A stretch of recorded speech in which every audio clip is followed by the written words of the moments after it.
Aduh, apa sih ini gas air benar? Cara.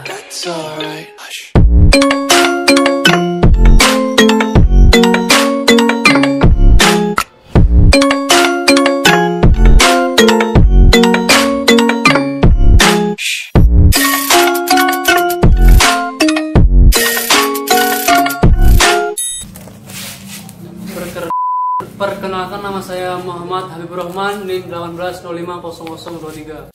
Kenalkan, nama saya Rahmat Saputra, NIM 18050028. Perkenalkan, nama saya Muhammad Nuruddin, NIM 18050029. Saya akan menjelaskan yang pertama untuk sejarah dari iron case nodular. Sejarahnya, besi cor dan besi tempa dapat diproduksi secara tidak sengaja saat peleburan tembaga menggunakan biji besi sebagai flux. Artefak besi tuang paling awal berasal dari abad ke-5 sebelum Masehi dan ditemukan oleh para arkeolog di daerah yang sekarang disebut Kabupaten Luhe modern, Jiangsu di Cina. Didasarkan pada analisis mikrostruktur artefak, karena besi tuang relatif rapuh, tidak cocok untuk keperluan di mana dibutuhkan tepi yang tajam atau fleksibel. Ini kuat di bawah kompresi tetapi tidak di bawah tekanan. Besi cor ditemukan di Cina pada abad ke-5 sebelum Masehi dan dituangkan ke dalam cetakan untuk membuat mata baja dan pot serta senjata dan pagoda. Meskipun baja lebih diinginkan, besi yang lebih murah dan karenanya lebih umum digunakan untuk peralatan di Tiongkok kuno, sedangkan besi tempa atau baja digunakan untuk senjata. Pada tahun 1707, Abraham Darby mematentkan metode membuat pot dan ceret lebih tipis dan karenanya lebih murah daripada yang dilakukan pesaingnya. Lalu selanjutnya, jenis, sifat dan kegunaan besi cor tuang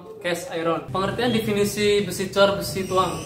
Besi cor merupakan salah satu jenis logam tertua dan murah yang pernah ditemukan umat manusia di antara banyak logam yang ada. Logam ini memiliki banyak aplikasi, sekitar 80% mesin kendaraan terbuat dari besi dan besi cor. Besi cor pada dasarnya merupakan paduan eutektik dari besi dan karbon. Dengan demikian, temperatur lelehnya relatif rendah, sekitar 1200 Celcius. Temperatur leleh yang rendah sangat menguntungkan karena mudah dicairkan, sehingga pemakaian bahan bakar atau energi lebih hemat dan murah. Selain itu, dapur peleburan dapat dibangun dengan lebih sederhana. Besi cor cair mampu tuang atau mampu cor yang tinggi, sehingga memiliki kemampuan mengisi cetakan yang rumit sekalipun ditinjau dari desain produk. Next, besi cor merupakan bahan yang serbaguna dan murah. Cor umumnya mengandung unsur silikon antara 1-3%. Dengan kandungan sebesar ini, silikon mampu meningkatkan kekuatan besi cor melalui penguasa fase ferrit. Besi cor dengan kadar karbon antara 2-3% dan dengan kandungan silikon tersebut memiliki temperatur leleh eutektik lebih rendah. Kehadiran silikon dalam besi cor mengakibatkan terjadinya dekomposisi karbida menjadi besi dan grafit. Oke, sekian itu dari saya. Selanjutnya akan dijelaskan oleh teman saya.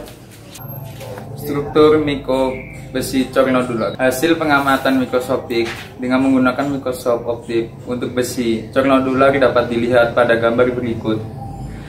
Contoh struktur mikro. Produksi besi cor nodular. Dari gambar terlihat bahwa grafit berbentuk bulat dengan ukuran variatif.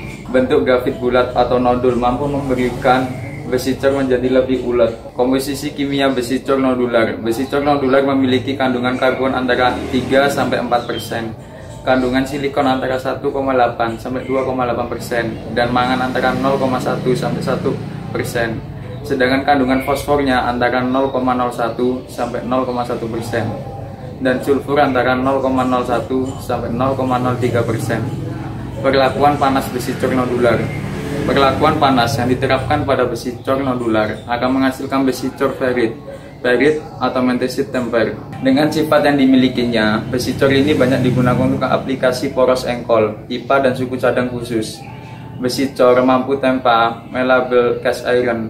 Besi cor mampu tempa dibuat dari besi cor putih dengan menerapkan suatu perlakuan panas. Perlakuan panas yang diterapkan pada besi cor putih umumnya adalah anil. Dengan perlakuan ini, fasa-fasa kabirda Fe3C akan terkomposisi menjadi besi dan grafit.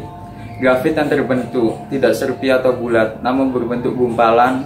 Grafit yang tidak memiliki tepi-tepi tajam. Komposisi kimia besi cor mampu tempa. Besi cor mampu tempa memiliki kandungan karbon antara 2,2-2,9%, kandungan silikon antara 0,9-1,9%, dan mangan antara 0,15-1,2%. Sedangkan kandungan fosfornya antara 0,02-0,2%, dan sulfur antara 0,02-0,2%. struktur mikro besi dan cor mampu tempa. Hasil pengamatan mikroskopik secara melografi dengan menggunakan mikroskop optik, logam besi cor mampu tempa dapat dilihat pada gambar berikut. Contoh struktur mikroproduk besi cor mampu tempa. Tampak bahwa besi cor mampu tempa memiliki grafit berbentuk hampir bulat dengan pinggirannya yang lancip-lancip, tajam-tajam. Perlakuan panas besi cor mampu tempa. Perlakuan panas yang dialaminya dapat membentuk besi cor berfasa ferritik. Ferritik atau mantesit temper. Perubahan struktur pada laku panas diikuti juga dengan perubahan sifat mekaniknya. Besi cor ini memiliki keuletan yang tinggi dan mampu tempa yang baik. Oleh karena itu, disebut besi cor mampu tempa. Besi cor ini umumnya digunakan untuk perkakas dan alat-alat kereta api. Nodular cast iron juga disebut sebagai besi ulat atau besi grafit separodial, adalah sekelompok besi yang bentuk grafitnya berupa nodul atau bola, bukan serpihan seperti pada besi cor biasa. Unsur nodulizing, biasanya magnesium, digunakan untuk memungkinkan pemadatan grafit menjadi nodul karena proses pembuatan yang berbeda. Sifat mekanik dapat diamati. Perawatan harus diambil ketika membandingkan tegangan atau data kelelahan. Besi tulang nodular.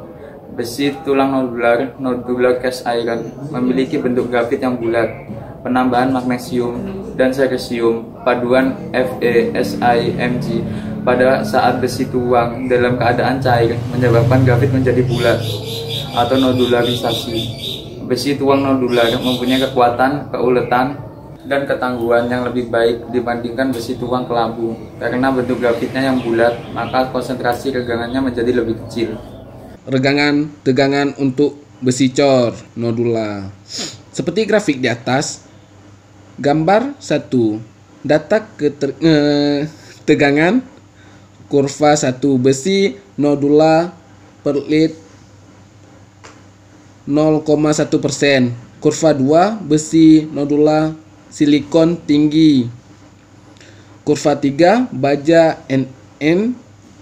4 kurva 4 iron nodular. Inilah contoh gambar besi tuna cor.